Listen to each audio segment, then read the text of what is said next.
All right. A conversation I wanted to have for some time now.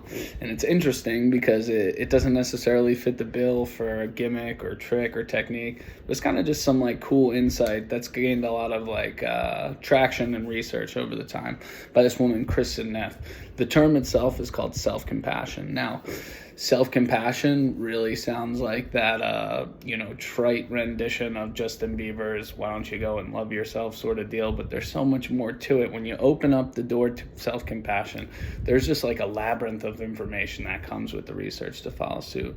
My number one critique in some of these has been, why they've been cool and interesting. I wish they could be a little bit shorter.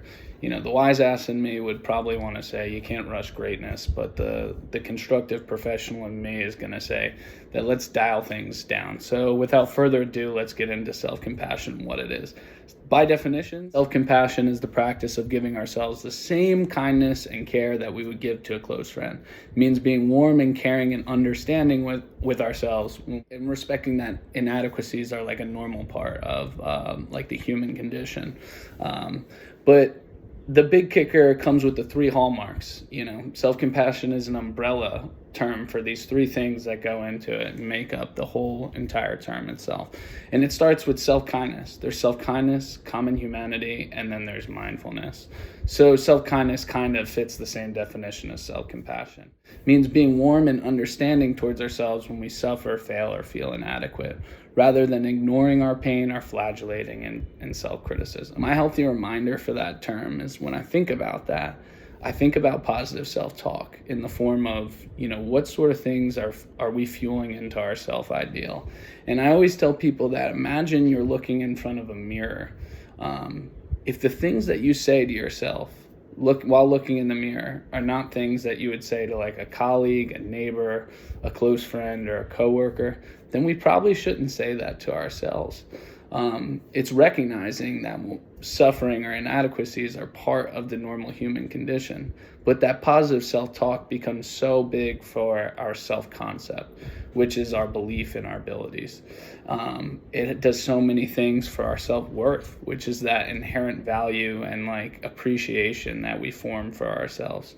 This skill of self-kindness kind of lessens your likelihood of internalizing false beliefs about yourself. I don't want to be kind of criticizing or judging myself because I want to stay away from accepting those things as my official truth. Self-kindness is all about kind of internalizing and constantly fueling our mind with that mental protein instead of that mental candy, so to say. Becoming your own best friend and remaining your booster. The second part is common humanity. Common humanity recognizes that suffering and feelings of inadequacy are part of the shared human experience, something we all go through rather than something that happens to me alone. Why is that so significant? Because situations can become much more alienating and difficult. They could almost be compounded and worsened when we believe that some external power is causing this to happen to us. I feel depressed and I think it's because God hates me. He's dishing this out on me. Or why does this have to happen to me and not like my neighbor too? It's just me. It becomes more alienating and it becomes compounded. Common humanity, however, is not about making comparisons to how other people are dealing with things or how other people are experiencing these conditions. It's really about recognizing that alone we kind of go through things, but together we grow through things. This is a shared human experience and a regular part of the human condition to experience ailments and things that are considered to be challenging or difficult. When we can remind ourselves of that, we don't feel as attacked. We don't feel as personally alone. And I think that becomes such a big part of healing. When you look at symptom reduction as a whole, this is not something that's gonna last forever. But there's also the opportunity to kind of learn from others who deal with a similar type situation. The last part in Kristen Neff's definition of self-compassion is mindfulness. And this is different than the traditional mindfulness definition that people are used to. This says taking a balanced approach to negative emotions so that feelings are neither suppressed nor exaggerated. We cannot feel pain and feel compassion for it at the same time. Mindfulness requires that we don't over-identify with thoughts and feelings so that we're caught up and swept away by negativity. Really, I think that's the most important sentence that's explained. Mindfulness requires that we don't over-identify with thoughts and feelings so that we're not caught up and swept away by negativity. Really, when I think about intrusive thoughts, automatic negative thoughts, these are things that are considered contagious. I used the word compounded before, and what I mean by that is they could almost become worsened when they're accumulated with further negative thoughts. And so mindfulness is that steady reminder that we can recognize something and acknowledge its existence without letting things spiral out of control, or without letting things grow legs and start running all around our day and ruining it before it has the chance to get better.